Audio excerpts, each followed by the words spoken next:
Assalamu alaikum everyone. My name is Hanifa Menen and I am doing my fourth video for you on Muslim moms to talk about this time awakening. And I'm sorry it's taken a little bit of time to get this video to you, but I'm so happy to be putting it out here for you. This video specifically is called Awakening. What does this mean? And are you experiencing your own wake-up call? Awakening. What does it mean? And are you experiencing your own wake-up call? And it's surprising to me how many people are going through this process, and maybe many have done this through various times in their lives too. But today we're talking about these things much more openly, and I thought I'd share some of these ideas with you because it's certainly the work that I do, and I would love for you to start understanding it too for yourself. So awakening can easily be thought of as, waking up from slumber, right? So from sleep. And what this idea means spiritually is the idea that many people are going through life in a day-to-day experience, and something happens which suddenly brings to light something that's completely unexpected and allows a person to see things in a completely new perspective, sometimes, many times not so good, yet it doesn't allow the person to continue to act in a regular, what their normal style might have been, let's say. Regular, yes. What is interesting is they might actually come to an awakening, or you might come to an awakening where it's like, something's not right. And then majority of people after that experience will actually go back into patterned behaviors. So let's say, for example, of course, I work with loss and grief a fair amount. So if someone has suddenly lost a relationship, whether to death, whether to moving, whether to divorce or separation, that shock of that time, which is, one of the greatest losses that someone can have, is losing a person in any way. And that can sometimes lead to an awakening, and in fact many times does, where a person won't even really be able to behave the normal way that they did before. So let's say the normal way, meaning going to work, cooking, some of the basic activities of living, a person is not able to do so much. This can also happen after a diagnosis of a major illness. So lots of experiences can lead a person to a space of awakening. Now, as you might know, when that happens, first a person tries to process it. They might go and speak to someone about it, to share it, to express how they feel about it. And then very often a person will go back into regular day-to-day living as they've always known it. Yet there is this window of opportunity that happens in a time of awakening that can allow someone to transcend, is the word I'm going to share with you, is to go beyond their normal way of living and to act from a space that is a very different space and yet seems so logical and normal. So I thought in this video I would talk about some of the things that come up in families that could be these sorts of awakenings, right? Or could lead to these sorts of awakenings. Certainly the loss of a family member can lead to an awakening where it's like, oh my goodness, I have to do this on my own. So this could be, again, a divorce or a death. And suddenly, I've got to do this on my own. So one parent might be thinking this, right? That, oh no, I had help in doing this and now I have to do this all on my own. And that's a very common experience that people go through when they are adjusting to changes in relationships. Sometimes we hear about empty nest syndrome, right? And you might have experienced it.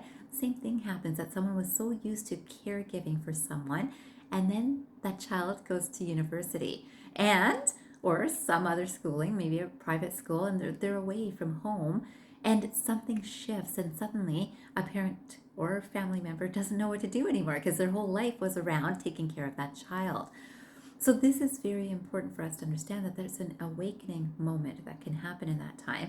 But very often people get back into familiar patterns. So they might just start taking care of the neighbor. They might start taking care of their spouse in a different way. And so it's shifted. The same behavior is happening in a different situation.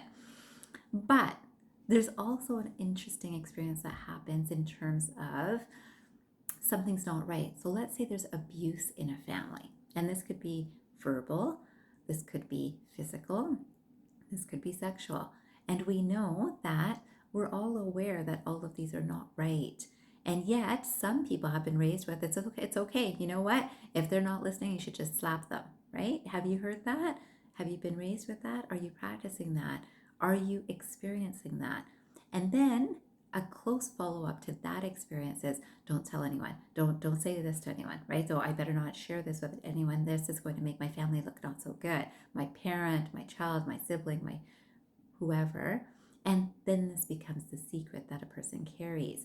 And this is so not easy and certainly not healing for an individual. So oftentimes I hear of people who have gone through some sort of abuse in a family, whichever way. Sometimes it's from not speaking. So it's a negligent sort of energy.